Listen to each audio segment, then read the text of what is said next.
And what I'd like to do is continue the subject that we talked about last week, which is this idea of trigonometric identities. This idea of simplifying a trig function down into in the lowest terms, if you will, for lack of a better term. Today what I'm going to do is also, in addition to that, is emphasize this idea of mastery level understanding. Let's just jump right into it with a problem that we're going to simplify. Let's take a look. All right, let's zoom in a little bit. There we go. All right, so let's say we have our identities that we're going to use. There are more that we will refer to if we need to. All right, so let's say we have a problem where we have tangent beta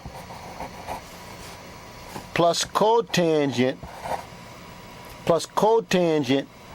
beta over tangent beta. All right, so what we're doing is we are looking at this function, and the problem states that this is equal to cosecant squared beta. All right, so our job is to simplify what looks confusing down to something that would be much easier to work with, and that's the beauty and the importance of doing this particular, being comfortable with this particular topic. You can take something that looks demanding or confusing and simplify it down to something much more manageable. All right, so method one would be to simply observe that anytime you have a denominator, algebraically, it's legal to distribute that denominator. So what you'd have is you'd have tangent beta over tangent beta. We're sharing that tangent beta with the tangent beta here is equal to, another way to say cotangent beta would be 1 over tangent beta. That's cotangent beta. By definition, cotangent beta, that's an identity we might want to write down. By definition, cotangent x is equal to 1 over tangent x. The cotangent of x is equal to the reciprocal of tangent x. All right, so, and then you're going to divide that by tangent beta.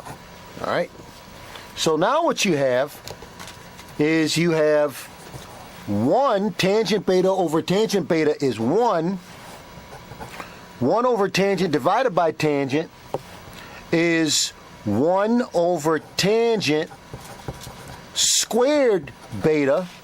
All right, and 1 over tangent squared beta is the same thing as cotangent squared beta.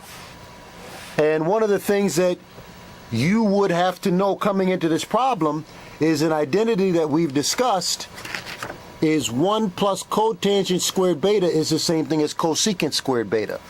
And that's what we have. We have 1 plus cotangent squared beta. That's the same thing as cosecant squared beta, which is equal to what we're trying to get.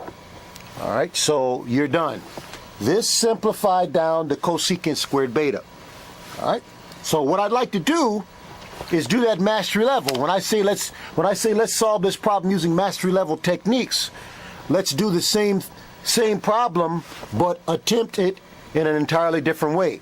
So original problem, tangent beta plus cotangent beta over tangent beta.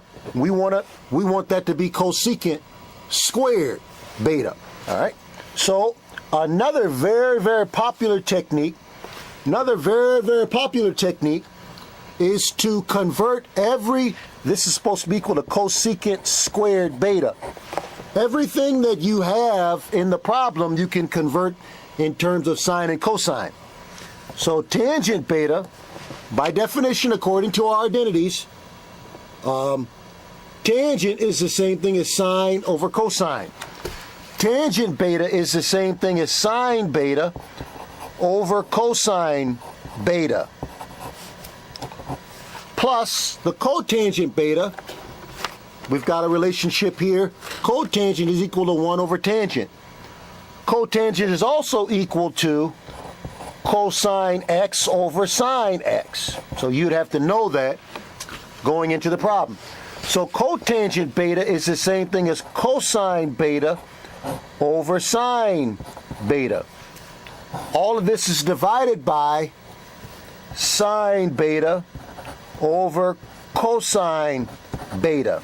All right, so a very, very popular technique of simplifying these identities, these trigonometric expressions, is to turn everything in terms of sine and cosine and then simplify the complex expression from that point. So let's multiply it by 1. The common denominator over itself, we're multiplying by 1. The denominator here is cosine beta. Denominator here is sine beta. The denominator there is cosine beta. The least common denominator is sine beta cosine beta. And we're multiplying by 1. Sine beta over cosine beta. This is 1. So now what you end up with is sine beta cosine beta times this. All right. The cosine betas cancel. You end up with sine squared beta. And now you multiply sine beta cosine beta times this. The sine betas cancel. The sine betas cancel. And you end up with cosine beta times that cosine beta. You end up with cosine squared beta. In the denominator, you're multiplying sine beta cosine beta times this cosine beta. The cosine betas cancel, and you end up with sine squared beta. Now, what you have is you have sine squared beta plus cosine squared beta. You will have had to have practiced enough where you recognize sine squared plus cosine squared is an identity that you'd have to go into the problem knowing.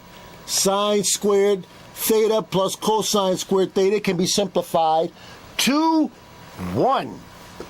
So therefore, sine squared beta plus cosine squared beta is 1 over sine squared beta.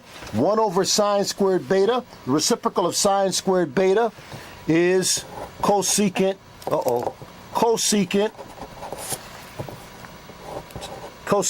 squared beta, which is the same thing as what we wanted. All right.